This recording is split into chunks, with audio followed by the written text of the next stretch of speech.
Hello, hello, hello, and welcome to a very special edition of the Lock-In Podcast. Now, there's a very good chance by now you've seen myself, Joshua, and Baz in our appearance on Richard Hammond's Crazy Contraptions. This week's podcast is all about the first episode where we're up against Team Civilised, a group of 3 engineering students from Southampton Uni. This podcast was recorded before the broadcast of the show, so you may hear us referring to a program called That's Genius, because that was the working title of it before it was announced it was going to be called Richard Hammond's Crazy Contraptions. So with that in mind, the first part of this podcast is all about a bit of behind the scenes look at what it was like to make the show. And we have a good chat with our opponents, Team Civilised. The second part of the show is a bit of post-match analysis with the judge and engineering producer, Mr. Zach Umperovitch. So if you've not seen us before, please don't forget to subscribe, and all the links you'll need are at thelockin.co.uk. So enjoy the podcast.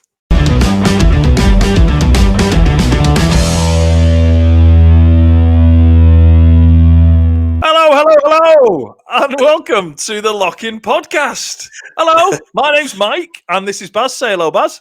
Hello, Baz. Yay! My favourite bit of the podcast every single week. I love the fact that your catchphrase is hello, Baz. We can end it now. Perfect. It's brilliant. I like to think that, God forbid, when the day comes that you're no longer on this earth, that your headstone will have Baz. Hello, Baz. Right. I want that to happen. I'll pay. I'll pay for it to be engraved on your headstone, pal. I'll get it tattooed first. So, everybody, this is a particularly special episode of the Lock-In Podcast because there's not just 2 hosts this week. We've got a third host. You may recognise him because he's been on this podcast almost as much as we have. So he started off as a guest. Then he became kind of a friend of the show. And he's been on so often now, he might as well be co-host. So let's bring him on. Hey, it's Mr. Joshua. Hello. Hello, Baz. No, sorry, that's not you. That's not me. Hello. So, I'm sorry, that catchphrase is taken. You're going to have to come up with a new one. It's a good one. It's a real good one. Isn't it? It's a good one. It's an oldie but a goldie. That's what Absolutely. I like. I've missed you, chaps. I've missed being on here. Bless you. So, we are recording this podcast before this TV show we can't normally talk about goes on air.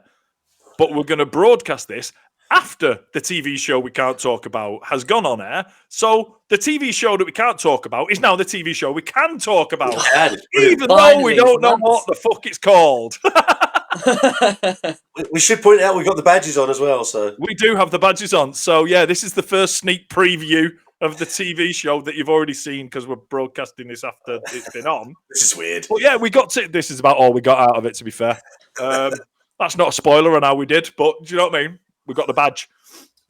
We didn't get to keep the boiler suits or the quite expensive-looking steel-toe cap boots, actually. Yeah, that was a real letdown, that bit, wasn't it? So you won't be able to see this, but I ended up with this grey jacket, which is in our box of bits. Oh, really? Yes. Well, ladies and gentlemen, the first behind-the-scenes thing is that Baz stole something from the set, and he now owns it. And it was on our set as well, so you'll be able to see that grey pinstripe jacket on the show. That's it. And one day it'll be auctioned for significantly less money than it was bought for. So yeah, we were on a TV show. We're allowed to talk about it now because you've probably already seen it. But if you haven't already seen it, go and watch it. It's on Channel 4. It's on Discovery Plus. Go and watch it on Catch Up. And go and watch us 3 make a complete fool of ourselves. So nicely put. on this episode of the podcast, we have invited our opponents, and I use opponents in its loosest terms because as a very competitive man, I found it the least competitive thing, and I think that was down to our opponents, to be fair. Yeah, for sure. Because they were lovely. And speaking of lovely, let's bring them on. So everybody, let's welcome Team Civilised. It's those girls off the telly. It's those girls off the telly, look. Come on. Yeah. Hey. Hello. Hi. Right. So we've got Chienyem, Esther and Virtue, who on That's Genius were Team Civilised. So hello, how are you? We're good. Thank you for having us. It's lovely to see you again in the magic of television.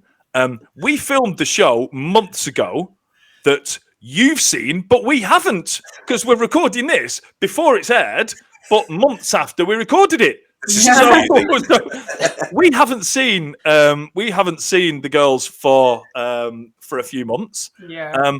It was a pleasure to meet you, and like I said, like you were our opponents in the loosest sense of the term, in terms of you weren't on our team, but the show is technically a competition, but for me, it just never felt like that. And I think that comes down to the fact that you three were just lovely, and we enjoyed spending time with you, enjoyed going through the whole experience with you.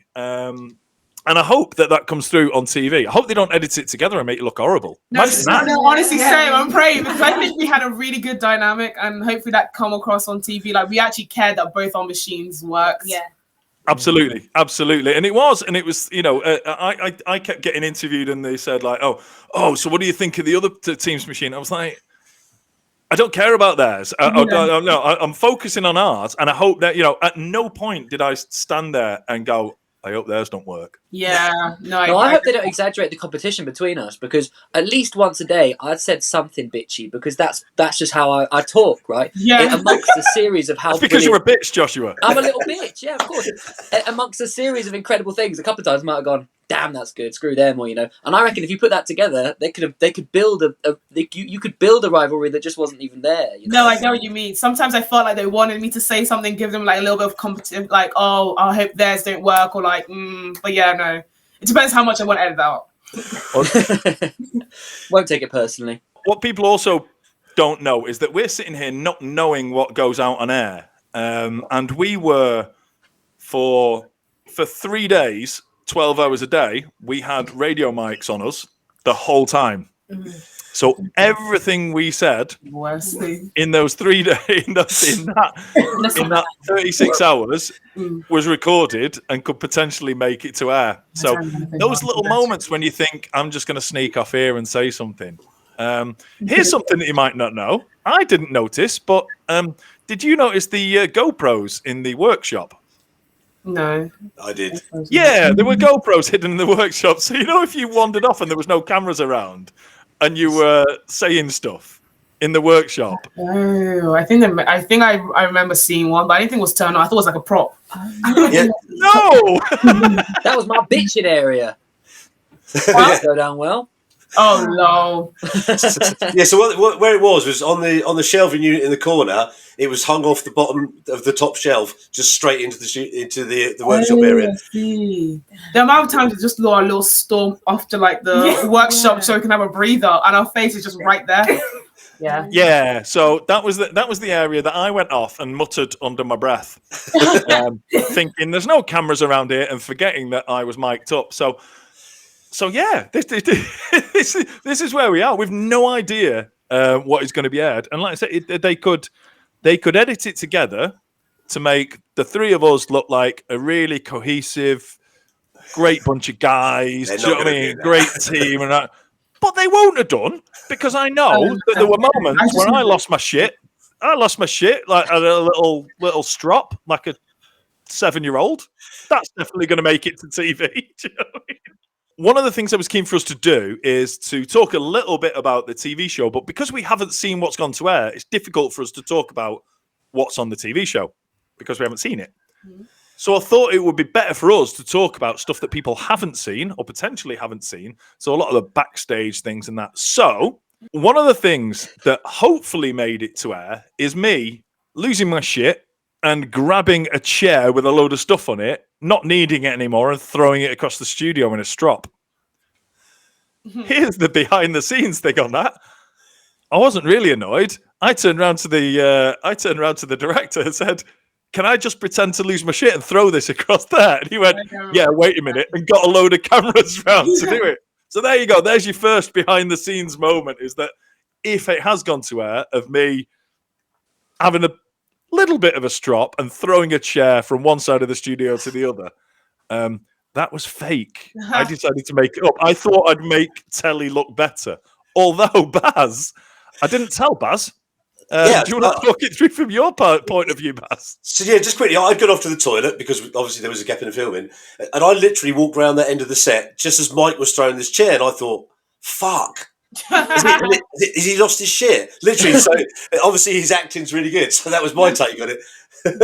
So Does if any casting directors are out there and have watched that and were impressed by how real that looked, then I am available. Contact my agent, which is me. Did they get you to do anything again? Like, because I mean, like a couple of times I'd walk through a door and go, "Fuck's sake," and then Graham would be like, "Can you just say fuck's sake again for me?" Like, without the fuck or whatever, you know. So I wonder if they got you to do anything. There like was a time when we ran our machine and it worked, and our reactions were just so like plain. And he was like, "Guys, your machine's just worked. You should be happy about it." And then we're like, "Okay, let's set it up again." Yeah. And then we're like, "Oh yeah, it worked." The 12 hour was super tired, and like Yeah. it worked, but like we had no energy to even like show on our faces. They were like, "Now we need to reload that, and you guys have to be happy." I was like, "Okay, yeah, cool." There was one time where it was in the second room and those two were doing something, and because we didn't really plan our machine, I was just like, okay, I'm living on the edge. Let me just do this. And I went and stormed off into the side room, and they came with the cameras. So I hear you're living on the edge. Do the crowd's about oh, I forgot you could hear me. Yeah, So I was like, yeah, I am living on the edge. You know, when we first arrived there, we first met on the Monday morning, and we were already in there, and you guys rocked up, and we saw you walking in, and like for a short while, I didn't realise that you were our opponents until I realised. Until there was three of you, and you're in red boiler suits, and I was like, "They're our opponents." What was your take on us when you first saw us? Be as nice as you possibly can. Go ahead. Did you walk in and think this is going to be a piece of piss against these idiots? I was like, this is unfair. I was like, there's three grown people. They know how to do this, and we're jokes. Yeah, no, it was definitely. They looked like they knew how to like flip and use a hand drill and all of that. And I was thinking, collectively, we don't. We spent so long nailing one thing to like one piece of plank to another piece of plank. We just spent half the filming time with just us trying to like Learn how to do drill. Jay would be like, "Is this the right drill?" I'm like, "Yeah, perfectly." And then we'll drill a hole so big that none of the screws fit in. But yeah, no, yeah. When we saw you guys, like, oh damn. At first, I was thinking, "What's the age range?" I'm glad we came with the title of like civil engineers, because I think people had a higher expectation. Yeah. People were like, "Oh, so this is your kind of stuff," and we're like, you know. Yeah. Joe, I'm going to be honest. I was honestly, it was.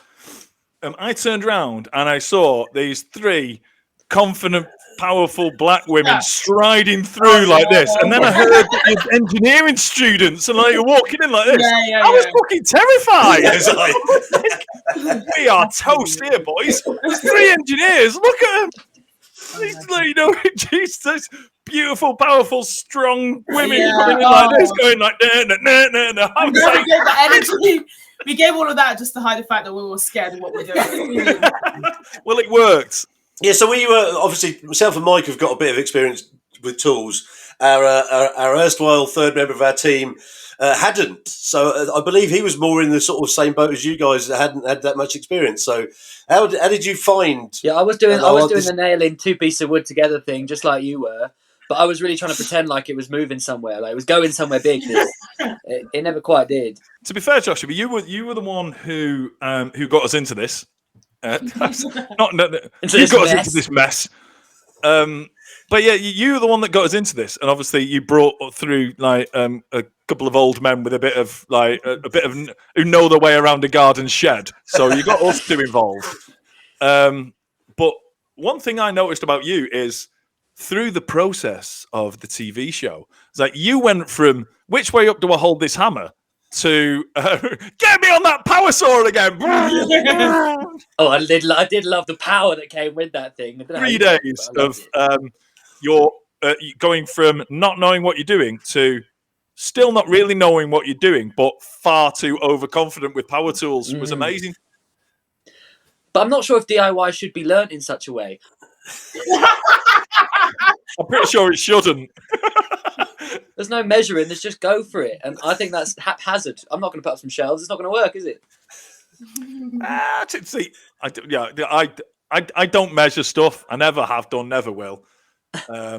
Despite the, I don't know if I told the three of you, but I've got a degree in engineering. Did I tell you that? Yeah, design and manufacturing or something. Yes, exactly. Look, you know it better than I do. Basically, it says it's a degree in engineering. It's not really. Do you know what I mean? I don't know anything that what I'm doing. All the skills I displayed, and skills, I mean that in the loosest sense of the word, all the skills I displayed throughout the TV show are literally just me as a dad grabbing stuff out the shed and just trying to, fuck it, I'll give it a go and see how it goes. I don't know how to do it. YouTube it. Do you know what I mean? Oh, that's how you do it, right? Give it a go, and a huge amount of overconfidence. No, we have to give you guys credit because your thing is actually meticulously planned out, and the engineering behind it. Even though you guys joke about how it's like you just put it together, was insane. Like the elements, I just could not believe that just came into your mind and you guys executed it. So that was amazing. And they had like way more connection points. Like we'd be halfway through a room and there'd only be like two. Yeah. Because you all jumped You've done like 10 things already. But I think that the number of elements we had in our machine is directly proportional to the amount of stress we had and the amount of fucking things together in the last 2 minutes when the clock's ticking and the cameras come right in your face. Do you know what I mean? So I think that was another element. I hope that comes across in the edit. That one thing I said it to the director after we'd filmed is that I remember that when we were really stressed for time, the whole time we were trying to cram too much into the time period we had. And as soon as they said, right, that's a wrap or whatever, or your time's up, the director went and grabbed as many cameras he could find and threw them into my face and interviewed me immediately before I could calm down. And I just said to her, I said, don't think I didn't notice that, mate. Oh, we were catching ourselves instantly. Like one would be so annoyed and the camera would come. How are you feeling? I'm okay. We'll get this done. Yeah. I don't know if you guys had it between the teams, but we love each other, but we were getting annoyed with each other for like small bits. But we're trying to not argue or like, because like we can joke and like cuss each other out, but like it's a joke, but I don't want it to be twisted in a way like our group member, it's falling apart. So like when we do something, we just smile in pain. And I just see it in our most definitely. Oh. Some of these shots are going to be so weird because our emotions don't correlate to how we're speaking. Yeah. So there's another thing that people won't realize, that the people who've seen the show won't realize, is that, I mean, you guys are at uni together and you know each other really well and you're the best of friends. Yeah. The first time we ever met was to do the audition for this show. We met through TikTok and social media, and it's the first time we ever met in real life, IRL, was to film the audition for this TV show. So you guys have kind of, I guess from your point of view, it's like, because it was quite intense, way more intense than I'm sure it won't come across on TV of how intense the filming process was. But it was 12 hours a day of just full on bang, bang, bang, camera in your face, do this, do that, 12 hours a day for 3 days. And it was really, really intense. And I guess from your point of view, you've got, how does our existing friendship, how does that stand up to that sort of pressure? Yeah. And we don't even know each other, so we can't find out if we can go through that. Do you know what I mean? I think it's a really interesting dynamic that we just, and look, we're still talking. We've got something in common, like with each other, the fact that we were both teams that were asked to be on rather than had auditioned. Yeah. So obviously Joshua was the reason we got on there, and thank you very much to Joshua. Well, Joshua was the reason we got to audition. We were asked to audition for it. We still had to go through the process. What's called? They emailed me because they found me off my YouTube channel. And they're like, oh, there's this new TV show. And I was like, okay, cool, interesting. I was like, I'm never actually going to do it unless I have like people I can like, it'll be fun with. So then I told them to, and they're like, you asked your brothers. Yeah, no, I was going to think my siblings and my brothers, but I think my family would look so like bad. And the dynamic would have been so up because my brothers are so annoying sometimes. So I was like, I'm not doing that. So I asked 2 of them and then they were like, yeah, we're on it. I'll back it. And then, we had to send a little audition clip of like about ourselves. Did you have to build a machine? Did you build something? Yeah. We had to build a machine, a small one. Yeah. Cool. So what did you build? We had to like build a machine that throws away trash. So that we had a bottle at the end of this banister, and then we had like all these falling chairs and like books, and then eventually hit the bottle off the banister into the bin. And it was simple, but we did it in our living room. About 9 seconds. See, I hope they show those. I hope they show those in the progression as well in the final show, because I mean, obviously we're from three completely different places. I mean, I live in Ireland, Baz lives in Bedford, and Joshua lives in London. So we had to hire an Airbnb to do the filming even of that audition, and we just got there and we're like, right, well, we ain't got much space, have we? Should we just do it in the kitchen? So we did it in the kitchen of our Airbnb. What was dead funny though was the guy that had hired the Airbnb just popped round to sort of say, "Oh, hi guys, just thought I'd see if you're okay." We're in the alleyway at the back door, sawing up bits of wood and screwing stuff together. And then he was like, "Oh," so Joshua, bless him, had to explain to him what we were doing, and then invited him in to come and see what we were doing. We're not ripping apart your house, mate. We haven't come here just to rip apart your house. We're just building an extension, mate. Hope you don't mind. I know we're only here for one night, but we've decided to extend. Well, he even brought his son round. He says, "Oh, yeah, my son would like to see what you've done." So when we were testing it, he brought his son round, and they watched us like test it live when we did it for the first time. Nice. I also had the impression where like there's going to be TV magic and like the engineers were actually going to do a lot of the building that. So when we had all these ideas, I didn't actually think we are going to come up with the connections. Yeah, I thought like there would be more people, but like we spent half the time trying to nail things in, do that. I was like, oh, well, actually, like it was so much manual labor. Because I have ideas. So if it was bigger, I would have bigger ideas and it would be more fun. But actually, me having to do that, no, it wouldn't have happened. So going through the auditions and all the stuff we went through to get on the show, we were definitely told that don't worry, look, after day one, if it doesn't work, move on to the next room, and this team of engineers will just go and make it work behind you. They'll just go and sort it. Don't worry about it. It'll be fine. And they got there, and we got there, and I said, "Can you help me with this?" And he went, "No." I was like, "What? Hey?" I was like, "No." I remember the one though, Baz, is that we asked for a toilet with a high cistern. When you pull the thing, and it was like, this is brilliant, and 100% this will have made the show. By the way, this will have made the edit because they put it in and all that kind of stuff. And we were like, brilliant. So we fill that with water, we flush the chain, the water comes down, and that kicks off the start of our machine. But they didn't plumb it in properly. And I don't know if the edit is going to make it look like it was our fault. But we asked for a toilet with a high cistern, pull the chain, and the water comes out. And when the water comes out, it sets off. We were machine. Set up. They didn't plumb it in properly. And when it started to leak everywhere, and it's like, we poured a load of water in it started to leak everywhere. Baz has got a towel up against it, and we were like, God, we got to siphon out the water. I ran over to the engineering guys and go, "It's not plumbed in properly." And they went, "Yeah, I know." I was like, "What?" He went, "Yeah, we didn't plumb it in right." I was like, did you do that to make good telly? Because I think it might have worked. Anyway, I hope it made it to screen. When we were like, right, we need to get the water out of there to stop it pissing all over our machine. So I was like, right, get a tube. We'll siphon that out. I go like this to siphon the water out of the cistern. And I inhale probably about half a litre. Oh my And then I God. start choking and like effectively just throwing up water into a bucket. So technically almost drowned. I'm not making it sound more dramatic by saying I almost drowned. I'm hoping it doesn't make the cut because you both doing something official, and I'm literally running doing circles around a cameraman, thinking, "Is there anything I can do? Is there anything I can do?" Chaos.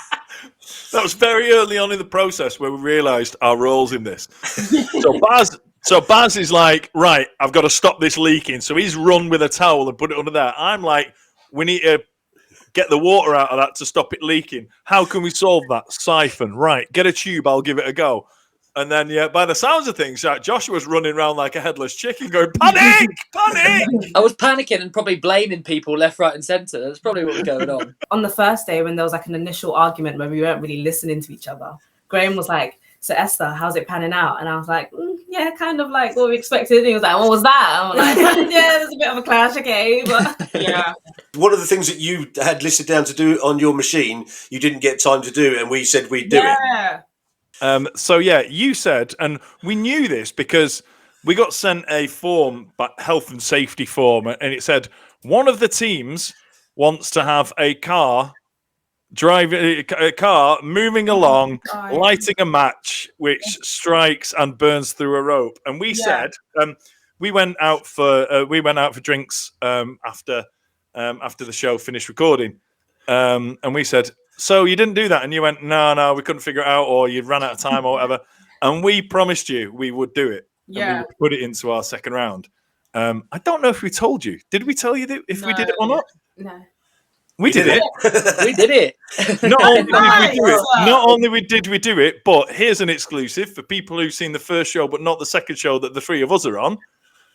I hope they show it, but we had it's like a yellow toy dumper truck that did it. And we put your three names on the back, like number plates on the back of it. That's so cute. So I hope they show that, because it was like it had like three little number plates on the back of it, and I had your three names on it because you told us to do that. But now we're here though. Now we're talking about it. It was the fucking bane of my life, and it was really hard to do. So I'm not happy that you challenged us to do it, but we did it. And if you're listening or watching to this after the first show that we're on, before the second show that we're on, look forward to that, because it was a pain in the ass to do, but we did it in the end. It's impressive. You'll be impressed. Mike smashed that one. Absolutely. Oh wow! Thank you guys. But yeah, so people are watching this or listening to this after the first episode and think that you didn't make it through to round 2. You kind of did, because your names made it through on the back of a dumper truck that did what we promised we would do for you in the second round. So we did it. We nailed it. Perfect. Gosh. Another thing that people who watch the show won't realize is that they kept saying, so you've got 10 hours to do this. And it's like, we didn't have 10 hours. I'm going to tell you the truth. We didn't have 10 hours. Technically, we had 10 hours, but there was an hour for lunch. There was an hour after we got there before the TV cameras turned up, and they said you can't do anything in that hour. Oh my goodness. So you've got to wait for the TV cameras to turn up. And then every so often, it'd be whenever the presenter was talking, you're not allowed to use noisy power tools. So you've got to stop. You've got to stop cutting things. You've got to stop drilling things while they're talking. While they're talking in the middle, or if they were interviewing you guys, then we wouldn't be allowed, and vice versa. And then it would be, okay, so we need to come and interview you now. And I'm just like, I'm not being funny. I'm trying to do what the task that you've told us to do. Don't just come and fucking interrupt me and tell me that I've got to stop doing what you've told me to do so I could talk to you about why I'm not doing what you told me to do. Do you know what I mean? Yeah. It's just like, so I reckon ultimately, probably 6 hours each day, I think. Something like that we had, really. But in our head, and that's why we kept running out of time, because in my head, it was like, we got 10 hours. This is loads of time. But then it's like, oh, can you come over here and chat to the camera? Can you go and do that? Oh, can you refilm something again? Can we just get that, but do it again? Don't go in over there because they're filming. So can we just be in this room only? Exactly. And it's like, we can't have you in the background of this shot. Can you move over there and stop doing that? And doing all this kind of stuff. And it was like, well, I can. As the process went on, we got more and more pissy. Like, so, you know, with all these things that were going on, towards like day 3, we'd be like together in a room, and they go, right, can you stop now? And me and Mike or Josh would just go, fuck them, just carry on for a bit. I'll stop using this really noisy saw when I finish cutting with this really noisy saw. You know, on the first day, I was like, okay, sorry. Like that. But then in the end, I was like, what are they going to do? Send me to prison? Fuck off. Oh, sorry, are you filming? What was the highlight and the low light of the show? Because like this is for all of us as well. Because what was the best thing about being on there that you thought was that you didn't think was going to happen? Good question, Baz. Oh, cheers. It's about time you pulled your weight in this podcast. That's a great question. Well done. Being with everyone, like the camera crew and everyone being so nice. It was just like a really nice experience. And then seeing the behind the scenes of how TV is made. So part of that was really good. But then obviously elements of it was a lot because having cameras all around you. But everyone being so nice and it actually wanting you to succeed was a fun experience. Yeah. I have to come in there and just say that I can't believe how every single person in the crew, from the girl who picked us up in the morning, every morning, Go on, Fred. hi Fran, to the executive producer, the director, the camera guys, the sound guy, the floor managers, every single person was so cool. Really, really nice. I can't believe that there was such a massive group of people, because there must have been 30 or 40 of them, and everyone was cool. Everyone was so cool. Yeah, I completely agree. Everyone was so insanely nice. Like, I've never met a bunch of people like that before, because I work a lot in backstage, and a lot of backstage people are just bastards by nature. Bastard. But to answer Baz's question, one of my absolute high points of all of it, was when you guys, your reaction to when the machine worked.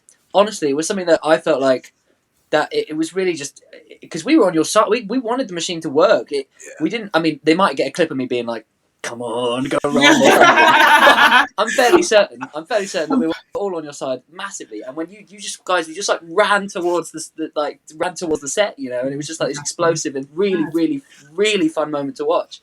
And in contrast, my worst moment, Baz, of everything, is every single morning. Every single morning, without a shadow of a doubt. I still can't get over it. It was awful. In the morning, you always had your shades on, and your mood was just like, "Do not talk to me." Out and a half, and you just had this like. It was so funny. I'd start to perk up at lunch. Here's something that will definitely not have made it to air. So here's another behind-the-scenes exclusive for people who are watching or listening to this. There was a point in one of the mornings where me and Baz are getting on with the, like drilling or making this thing, and I was like, "Where's Joshua?" And you will, if you've seen the TV show, you will be well aware of the bit in the centre where Zach and Hammond would often chat to each other on the settee and things like that. I found Joshua asleep on the settee. And that's just because Joshua just doesn't do mornings. I can't do mornings, but my productivity was for the team. We were picked up from the hotel at 7:30 every morning. And the only time Joshua's seen 7:30 a.m. is when he's on his way home on the tube after a big night out. So I literally had to go and find Joshua asleep on the settee, on the middle, and just go, "Joshua, any chance you're going to help us out with this?" Just needed some extra sleep, It was all for the team. I believe my productivity would have been improved if you just gave me a couple of minutes, man. That's it. Well, we effectively worked in shifts. Me and Baz did the morning shift, and then Joshua came to life just towards the end as we were running out of time. This is genuinely one of my favourite bits when we filmed the show with you guys, was when we were doing the kind of wash up bit afterwards and the kind of the end of the show. You three were doing a dance, like a coordinated dance in the studio. But you weren't filming it, were you? You were literally just dancing and doing a coordinated dance. Yeah, we just needed to do something. It was singing, and I don't know a lot. I can't learn lyrics to save my life, so I knew this one dance, and I was like, "Esther Chambers, do it with me." But yeah, no, it was funny. We need to talk about the presenter. Richard, I was going to bring up Richard Hammond because he is insane, and I didn't expect him to be like so relatable, just like authentic, and like the way he just switches into character. He'll be talking to us and goes like, "Hello guys," and I'm like, whoa, that man is a cool man. And when you have to say things again, it's like he does it with the same tone, the same attitude, the same way. When they tell us to repeat it, it's like, I'm not going to repeat it. I forgot. I forgot. You kind of half hope that a celebrity that everybody knows is going to be a bit of a dick, so you can go, "Do you know what? He's actually a dick in real life." Do you know what I mean? He was brilliant. He was such a nice guy. He was real, like you say. He was real. He was authentic. He was genuinely interested in the show and our machines and all of that. He came in, did his bit, and then disappeared. But he was. While he was there, in between filming, he'd be like, "So what's this do?" And I was like, "Oh, that's brilliant. That's a great idea. I like what you've done there." And he was genuinely really interested in it.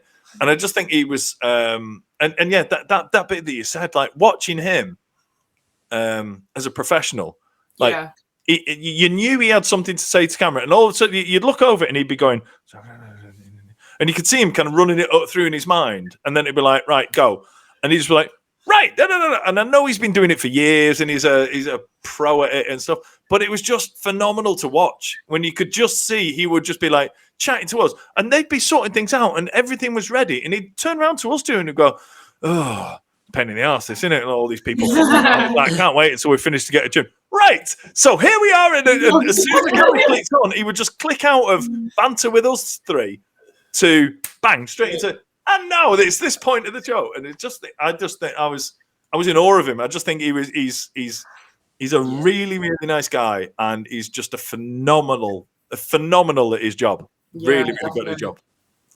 How did you find having to sort of perform for camera? Because like out of the three of us, I'm the least person that likes to get involved with that kind of stuff. Like Joshua's probably you're a bit shy, aren't you, Baz? Because your TikTok and your Instagram is just all about you getting your top off and switching from outfit to outfit. You're such a shy little man, aren't you, Baz? But I don't talk very much, and I'm not so wherever he is. Joshua's a very confident talker. He's used to it. Mike's very good at talking as well. I always found that I was the least one that wanted to get involved, so I'd always go, "Oh yeah, ask Joshua or ask Mike." Were you the same way? Who took sort of the I think that was the you, because I'm like, these two are they have very big personalities, and like Virtue was like, I think classified as like the leader of the group. Yeah, I'm saying that's the narrative they're gonna kind of go with. And Jane always had her ideas, and I was just like, okay, yep, I'm listening. Yeah. So yeah. But it was that thing though, where they'd come to you specifically, Esther, and they'd say, right, we're going to ask you a question. And then even with the cameramen asking you questions, what are you doing and stuff, I was literally, fuck off and go and ask the other two because they're much better. It was like, I can only give you one-line answers. I can't give you what you're looking for, okay? The flip side of that is that like every time a camera came to me or Joshua, we'd be like, hi! Exactly. Oh yeah, Miss Stephanie. It's me and Joshua. We're proper show-offs. Listen to what we've got to say. But yeah, there was definitely times when like myself and Joshua were in the room, they'd come over and I would literally just sort of sidle off to one side. And literally, I've got to go and get something and leave him on his own because I knew that he did a good job. Yeah, I would hope that you would go and do my work. You go do my thing, Baz. Oh no, so yeah, it's worth noting that even though Joshua started off having very sort of little rudimentary skills with tools, by the end I'd just totally leave him and he'd be off and he'd be doing his own thing. We wouldn't even sort of like question what he was doing. He'd just be making his own stuff. It was really good. Ish. And I'm glad I picked up that. To be honest, I felt like I really learned a lot from the show just because the team were great at showing me stuff, but mostly because you two were really good at showing me stuff. I mean, that was it, really, because the engineers didn't want to help. They weren't allowed to help to a degree. Well, like we said earlier, they didn't help as much as we thought they were going to. So I basically learned off these two. So I was very, very lucky to have them around, really. Well, you know what? Most of the time when I do stuff, I don't measure things. I don't think I cut corners. I do all that kind of stuff. So every so often, I would go to do something, and the camera would come in here, and I'd just whisper to him, "So you better disappear because this is sketchy shit. This you'll get complaints that this is really dangerous." And he went, "Okay," and the camera would disappear and just let me get on with operating a power tool in a really dangerous way because it was quicker.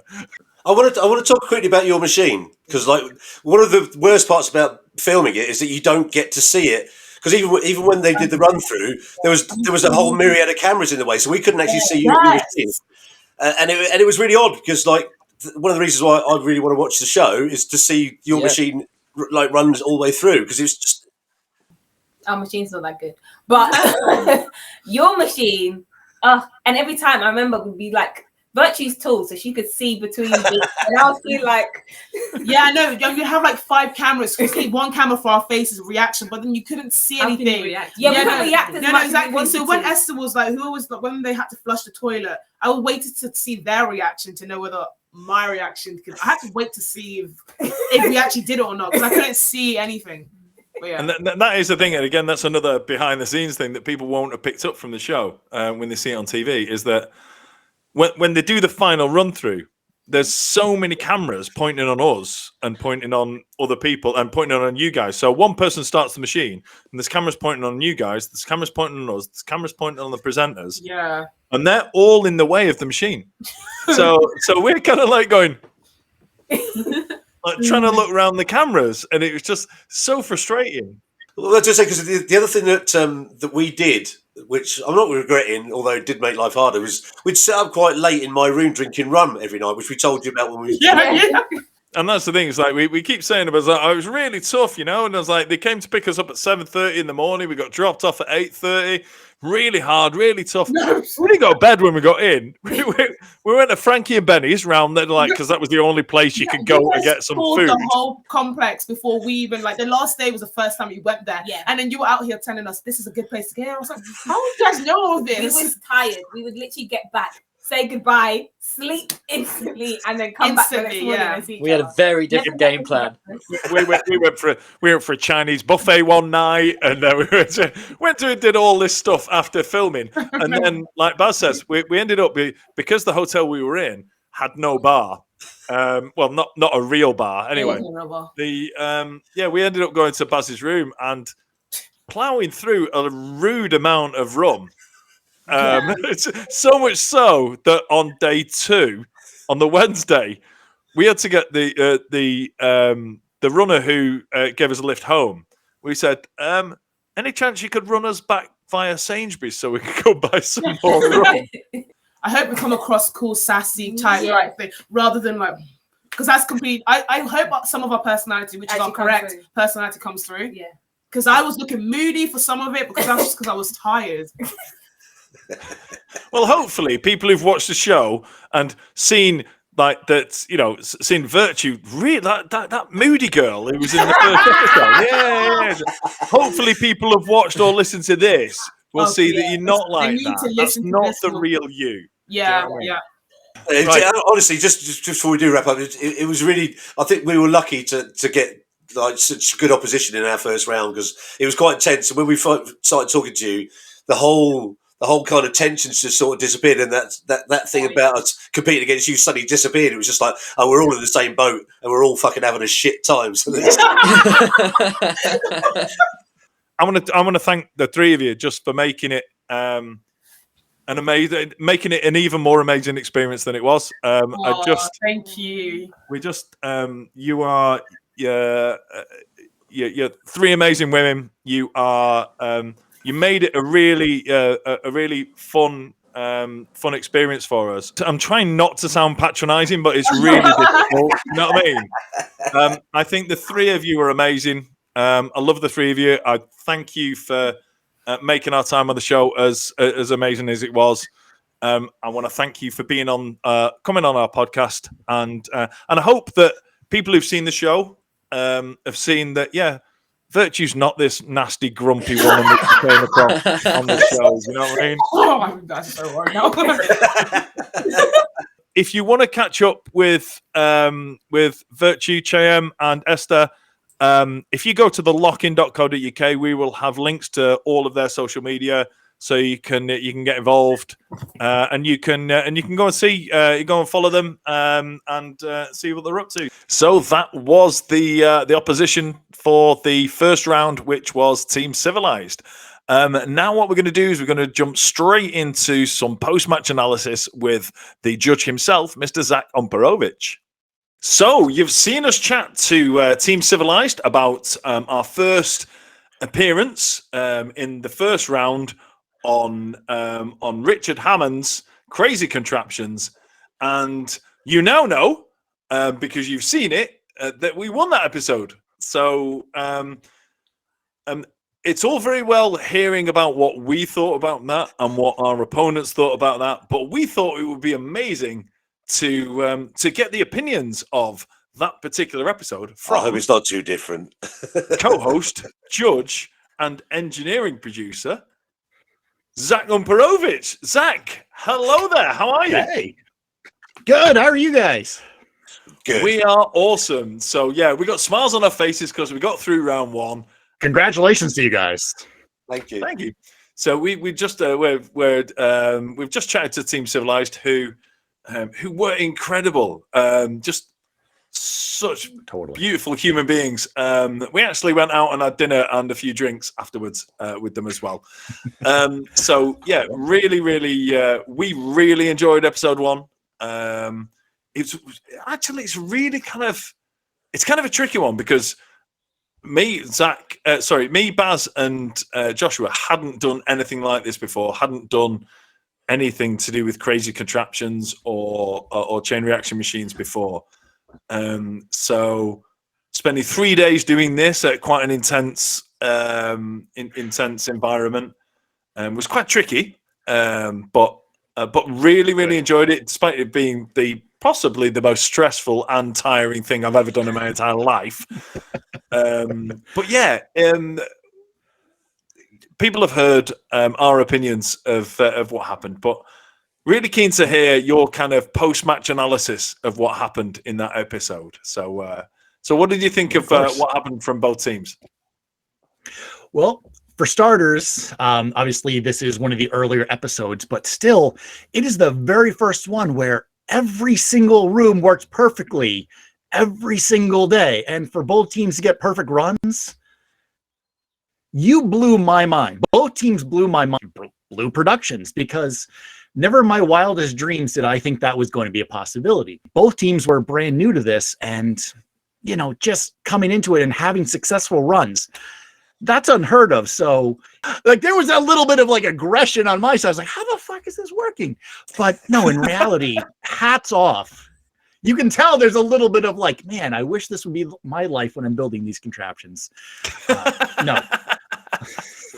I think it's literally the epitome of beginner's luck, because we had no idea what really we were doing, but it all went really well. And in the end, we were I was aware that at the end when it got announced that we were the winners, it was more a kind of, huh, really? Than it was there was a massive lack of euphoria. It was all kind of does that mean we're coming again? Was that? So a kind of behind the scenes fact, obviously, you'll see it play in the episodes, but the notebook is really real, and I am really doing judging, and I'm taking notes. And I know it's pretty hard to see, but at the very bottom, it says they had beginner's luck on their side. Truly, I wrote that down because just kind of blow away kind of the kind of secrets of TV and the secrets of podcasts and things. We're recording this 5 months after it was after the show was recorded. And Zach, that is a sign of a professional. He's still got his book with the notes from the episode we were on, and that's just that's a testament to the legend that is Zach Umperovitch. So there you go. Because what people won't know is that obviously we spoke to you before we ever appeared on the episode. Part of the audition process was us having to build a machine to sort of show that we were mildly capable. Whilst we were building it, so many of those lessons and so many of those sort of chats that we had from you sort of came to mind.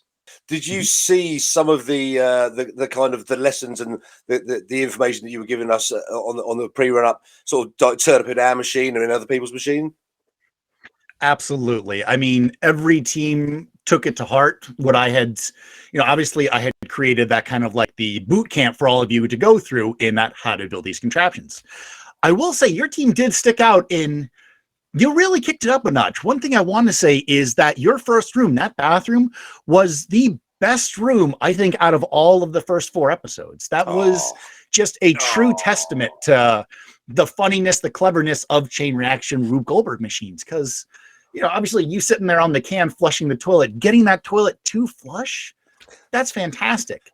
In the second room, when you guys actually had the jumping trampolines, that's my signature step. And I was sitting there watching you guys from afar, mindlessly laughing at your frustration trying to get that right.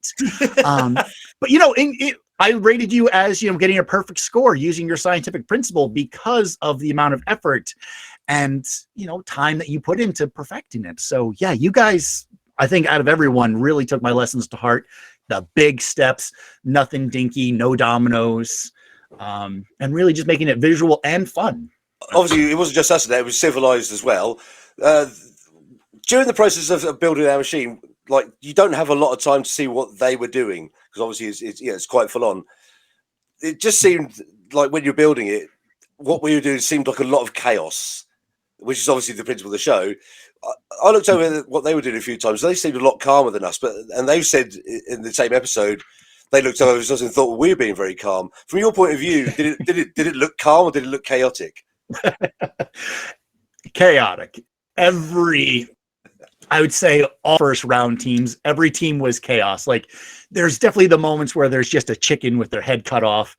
Josh probably in particular was one of those people. Just he was getting stressed. Mike, when you didn't even want the cameras around you when you were working on your bookshelf. I mean, no team was calm. Especially on you guys that, let's see, down to the last second every single day, basically no testing. Luck was purely on their side for day 2. I wrote that in big, bold letters.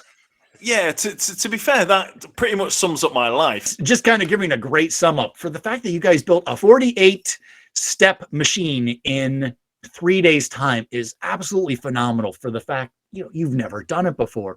Getting across, solving the task in the way that you did was, I gave that top marks as well. Having a perfect run, unheard of. Copying one of my steps, the bouncing off the trampolines. I think my only criticism was actually using your object in just a little bit more interesting way than having it be used as what was essentially a pulley. That was about my only real negative. Teamwork wise, having Josh maybe a little bit more included would have been nice to see, because there was times that Josh would kind of go off, do his own thing, or I saw him fetch tea at one point and I was like, he could be doing things, but at the same time, Josh was not as experienced with the tools. So seriously, he came into himself during the whole process of the episodes that we were on. He came from somebody who'd never handled a drill, and myself and Mike on occasion were like, he's going to put a hole in his hand or he's going to lose a finger. So at the end, we just literally, we stopped worrying about him because he got so good on it. We're not going to give anything away into how long we were involved in this show, but we're after it finished, we were glad that Joshua came back with 10 fingers and 10 toes. I've got to be honest. So during the time that we were there building, the amount of times that I wanted to ask you, Zach, for how do we do this? Because obviously when we met you in the previous, like it wasn't in competition. Mm-hmm. So when we were with you and you were there, the amount of times I wanted to go, Zach, what's the solution to this thing that we're building right now? And of course, you can't do that because that's favoritism, or that's not your job, is it? At that point, right? That's why it was just giving you all of that help up to that starting point, and then by the end of the day, you have those resources. You know where to find other examples of machines. Look at my old work, stuff like that. So the tools and. Yeah, but really, and that's the truth of it. I mean, it is a competition, and we let you guys go at it. Episode 1 was really our baptism of fire. We didn't really know what was going on. We didn't know how. We didn't really know how to make these machines, but we did an okay job of it. But hopefully, there's some good entertainment out of us losing our shit, because what people probably won't realize watching the show is how you are literally just stressed for 3 solid days, 10, 12 hours a day, 3 solid days. It's a really, really difficult thing. And not only that, Baz, myself and Joshua hadn't met in person. We met on TikTok, so we hadn't met in person until we got together in a Airbnb for to make one of these machines and record our audition video to be able to go through. So the fact that the 3 of us are still talking to each other after going through such a stressful process, I need to thank you on behalf of us. I need to thank you on behalf of the show for testing us like that and making us realize that the 3 of us are really good friends, and we will remain really good friends under such trying circumstances. I'm glad it worked out. That was because again, I set the challenge for the audition and I watched the things, and it was a genuine note I had on that was, these guys don't know each other. How are they going to perform? Are they going to lose their shit at the little guy? Are they just going to kick him out because he doesn't know about tools? So there were genuine concerns, and God, we were so. I mean, no, everybody, myself included, Hammond, we were all truly impressed with not only how you built, but how you guys came together. So when we first started talking to you, we talked about some very, very, very large machines in terms of, because obviously at that stage we didn't know what the set was going to be like and the room that we were going to be in. So when we first got together, obviously our machine was very small, but when we started talking to you, our machine was going to be absolutely enormous because obviously you built stuff which would fill an aircraft hangar. So we started on that thing. So, yeah. So obviously everything was pared down. But like, do you think in the future there's going to be a much bigger version that you want to get involved in terms of like a really large scale again outdoors or something like that? I hope there is. There's talk of it with with doing specials if we have more time, because for the show, I think you guys saw with 3 days, maybe a little bit more space, a little bit bigger workshop. We can definitely have our tweaks here and there. But if we did a special episode, if we, maybe set it for just massive objects, that option exists. The designs are up here, so it's kind of that fingers crossed that we can convince somebody with money to pay for it. So again, I'm chipping in for us to be the one of the teams in the inaugural in the inaugural series of Richard Hammond's massive contraptions. There you go. I've even given you a name for the TV show, so we've got to be involved. Maybe one of those times it'll switch, and maybe my name will be big enough, and Richard and Zach. Oh no! I think one day it'll be Richard and Zach's massive contraptions. There you go. Thanks, Zach, for talking us through episode 1. We all know now, because it's broadcast, that we do make it through to the second round at least. So keep your eyes open and your ears open for podcasts related to episode 2. So that's it. Thanks for tuning in to the podcast relating to our first round appearance on Richard Hammond's Crazy Contraptions up against Team Civilised. Don't forget to keep your eyes open for episode 2, and we'll speak to you soon.